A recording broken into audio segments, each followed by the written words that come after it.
Gene therapy, this is the one of the most important topic. Normally सभी individuals के अंदर कुछ ऐसे स्पेसिफिक प्रोटीन होते हैं, कुछ ऐसे एंजाइम्स होते हैं जो कुछ ट्रेट्स को कैरेक्टर्स को क्या करते हैं, कंट्रोल करते हैं। लेकिन कभी कभी हम ऐसे कुछ डायग्नोज करते हैं किसी भी इंडिविजुअल के अंदर कोई ऐसा एंजाइम या फिर प्रोटीन एब्सेंट है, तो क्या होगा, उस पर्टिकुलर जो कोई एंजाइम है या उसको क्या कंट्रोल किया जा सकेगा। तो जीन थेरेपी क्या है? जीन थेरेपी एक ऐसा तरीका होता है, एक ऐसा जरिया है जिसके थ्रू हम डिसऑर्डर को ठीक कर सकते हैं। तो हमने यहाँ पर जीन थेरेपी लिखा है, इसकी डेफिनेशन देख लेते हैं। Collection of method used to cure any genetic defect that has been diagnosed in a child या फिर एम्ब्रियो। मीन्स ऐसे अलग अलग तरीक़ों का कलेक्शन है जीन थेरेपी जिनका यूज़ किया जाता है जेनेटिक डिफेक्ट को क्योर करने के लिए। मैंने यहाँ पर लिखा है कि कोई भी ऐसे जीन का डिफेक्ट या फिर जेनेटिक डिफेक्ट जो कि किसी बच्चे या फिर किसी एम्ब्रियो में डायग्नोस्ड किया गया है, उसको कलेक्ट करने के लिए जो मेथड्स हैं, उन्हीं के ग्रुप को, उन्हीं के कलेक्शन को हम क्या कहते हैं, जीन थेरेपी। तो हम इसके लिए एग्जांपल देख लेते हैं कि मान लो हमारी बॉडी के अंदर हेयर को कलर करने के लिए कोई है, मानना है ये, ठीक है। तो अगर वो जीन किसी के अंदर एब्सेंट होगा तो वो पर्टिकुलर ट्रेट, वो पर्टिकुलर कैरेक्टर हम उनको कंट्रोल नहीं कर पाएंगे। जैसे मैंने बोला ABC, ये कोई ऐसा जीन था किसी इंडिविजुअल के अंदर जो कि इंसुलिन की फॉर्मेशन को कंट्रोल कर रहा था। अब अगर उस व्यक्ति में, उस बच्चे में या फिर उस एम्ब्रियो में वो पर्टिकुलर जीन नहीं होगा, उसी डिलीशन हो गई है किसी वजह से, म्यूटेशन की वजह से या फिर किसी दूसरे रीज़न से, तो क्या इंसुलिन की फॉर्मेशन हो पाएगी? नहीं। तो इसका मतलब ये है कि उस व्यक्ति के अंदर जो ब्लड शुगर लेवल है वो ज़्यादा रहेगा, और वो इंसुलिन की एब्सेंस की वजह से ही ज़्यादा है। क्योंकि इंसुलिन का काम क्या होता है, वो ब्लड शुगर लेवल को मेंटेन रखता है, कम करने में हेल्प करता है। तो यही डिफेक्ट, इन्हीं को क्योर करने का काम किस में किया जाता है, जीन थेरेपी में किया जाता है।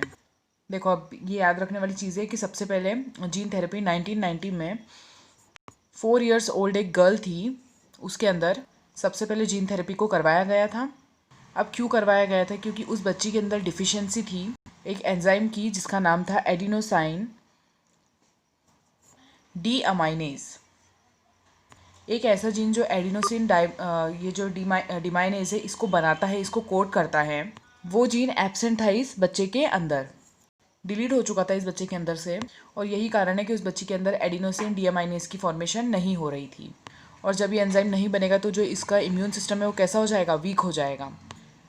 This enzyme is very important for the normal functioning of our immune system, ठीक है। तो इस एंजाइम की ज़रूरत होती है इम्यून सिस्टम की नॉर्मल फंक्शनिंग को करवाने के लिए। दो नॉर्मल तरीके से मैं आपको बताती हूँ। अगर किसी इंडिविजुअल में किसी जीन की कमी है और वो जीन नहीं है, तो जैसे वो एंजाइम नहीं बन पा रहा है, तो उसको कैसे क्योर किया जाए। तो एक तरीका तो होता है बोन मैरो ट्रांसप्लांटेशन, और दूसरा तरीका होता है एंजाइम रिप्लेसमेंट थेरेपी। अब ये दोनों कौन से तरीके हैं? ये ऐसे तरीके हैं जिनका इस्तेमाल करके हम किसी भी जेनेटिक डिफेक्ट को क्योर कर सकते हैं। अब बोन मैरो ट्रांसप्लांट के अंदर क्या करोगे आप, किसी हेल्दी इंडिविजुअल का बोन मैरो निकालेंगे जो कि क्लोज रिलेटिव होना चाहिए या फिर कोई आपकी फैमिली का ही बंदा होना चाहिए, क्योंकि उसके अंदर ब्लड मैचिंग और टिश्यू मैचिंग करवाना बहुत ज़रूरी होता है। तो बोन मैरो के अंदर हम क्या करते हैं, किसी हेल्दी इंडिविजुअल से बोन मैरो निकालेंगे और उसको क्या करेंगे, हम पेशेंट की बॉडी के अंदर इंट्रोड्यूस कर देंगे। और इस प्रोसेस को करने से पहले हमको ब्लड मैचिंग, टिश्यू मैचिंग ये सब करना पड़ता है।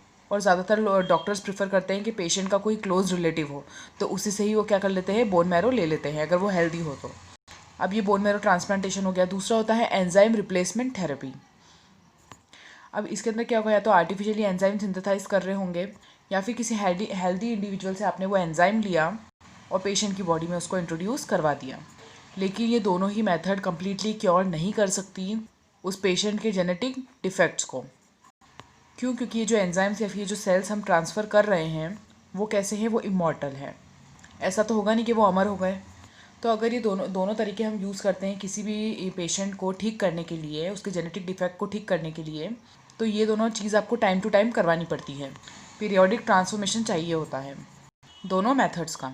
तो फिर ऐसे केस में तीसरा मेथड आता है जिसके बारे में हम बात कर रहे हैं, जो है जीन थेरेपी। अब जीन थेरेपी में हम करते क्या हैं, ध्यान से सुनिए। जीन थेरेपी में हम पेशेंट की बॉडी से ल्यूकोसाइट्स निकालते हैं। क्या निकालते हैं? लिम्फोसाइट्स निकालते हैं।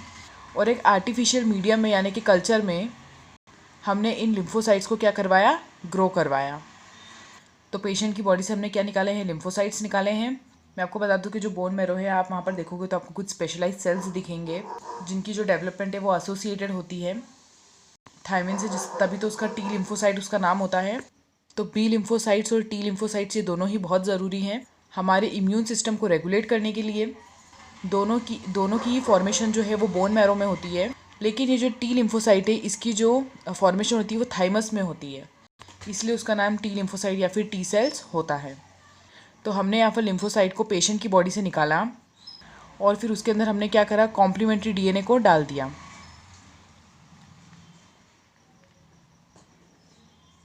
और उसको फिर हमने किस में डाल दिया, ऐसा डीएनए जो कि क्या बनाता है, ADA, adenosine D aminase enzyme को। तो हमने क्या करा, कॉम्प्लीमेंट्री डीएनए को इंट्रोड्यूस कर दिया पेशेंट के लिम्फोसाइट्स में।